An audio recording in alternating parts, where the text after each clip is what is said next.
Karaa mul'is gadaa karaa goototaati. Aarsaan nuu kafalee soora dhalootaati. Haqaaf maqaan mul'is isaa wajjin duune. Tanaaf maqaan mul'is afaaniin hin buune. Osoo oromummaaf ifaa sabaa ibsuu, osoo saba jaaree saba isaa cimsuu, osoo jiraatee jireenya isaa hin argine cubbuun ajjeefamee wal bira dabrine.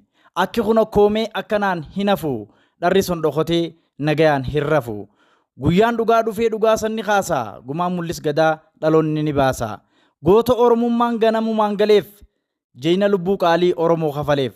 Gandaa fi amantiin saba osoo hin qoodin, jallaa oromootiin osoo takkaan oodin.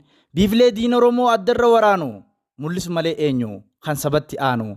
Ati dhiiga keetiin barreessite seenaa, silaa du'aa olitti mul'is harkuu feena. Goota sadeen dagaa jaarsoon biqilchite, jeena oromoo guutuun isaaf ililchite. Harki mul'is nyaate isumaaf hammeenya, mul'is gadaan duune duuti isaa jireenya. Mul'is gadaan duune duuti isaa jireenya.